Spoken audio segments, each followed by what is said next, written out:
shaadku khasaarana uu leeyahay faa'iidana uu leeyahay waxaan u arkaa qaadku inuu masiibo qaran yahay oo dhibaato weyn wadankeena iyo dadkeenaba ku hayo haddii aynu waliba si gaar ah u taabanno dhalinyarada xaqiiqatan wuxuu ku leeyahay saameyn aad iyo aad u xun oo ay ka mid tahay dhaqaalihii oo ay ka mid tahay fikirkoodii oo uu hoos u dhigayo waqtigoodii oo sidoo kale uu kaga mashquulinayo in isaga ay cunaan khasaare uu leeyahay dhalinyartii adiga arkay inay wada waalan yihiin suuqa wada marayaan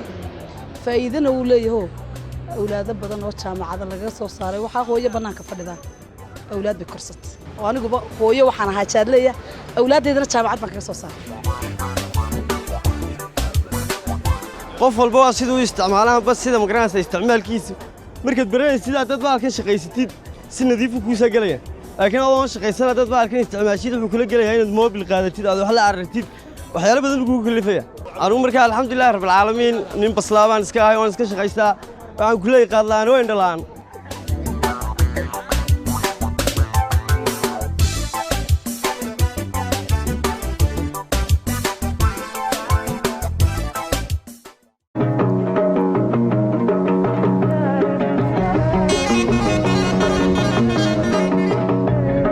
shaadkani saamayntu dhalinyarada kuleeyaan ku sheegaya horta waa mid ciyaal iskuulkii uu laayay qaadku markuu soo dhaco jabanay dalbanayaan meel qarsoon bay la gelayaan hadhowna buuggii halkay dhigeen ayay ka soo qaadayaan waalidkiiba waanu soo rawxna problemka ugu badan ee kala taga dhaawaca problemada guryaha ka yimaada ama maanta ka taagan jaad baa asiibaya waa ninkii wuxuu doonayay in yaro dhalinyaro aan shaqeyn inuu beeray $20 inuu $20 in uu leeqo gurigiisina 10000 aanu geyn 10,000 shilin Soomaaliland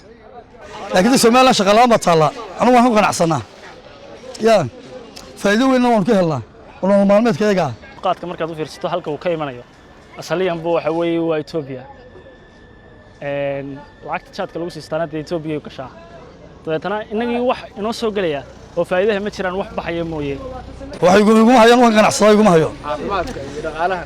dhaqaale aad iyo aad ugu wanaagsan subax walba isagu ma soo kacaa alla ka doona anigu waxaan leeyahay dawladda ka codsanaya haddaan wax taraysaan oo aan doonaysaan inuu dib codayno qaadka joojiya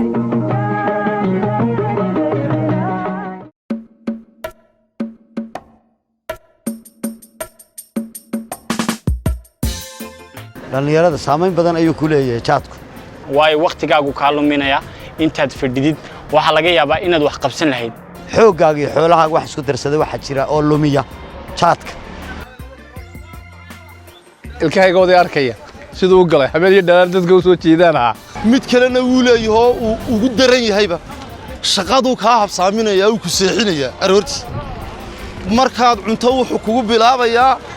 wax curiyo la yiraahdo buu leeyahay maskaxdan biliyaadanka ku sameeyo lacag leeyba tahay waxa ma noqonaysa dadka ugu sandheer maanta haddii iska seexatay ilaahun baa wax ku siina waxba tabcan markuu qofku qayilsan yahay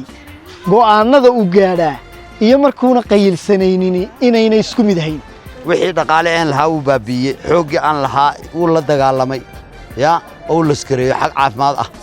ya xaq waqti uu isaga taa warkeeda biskada marka waxa la oran karaa qof walbaaba sidoo uu la macaamilo qaabka ma aragtay jaadka marka uu cunayo bay mustaqbalkiisa iyo ma aragtay qaabka noloshiisu ay wajahdaa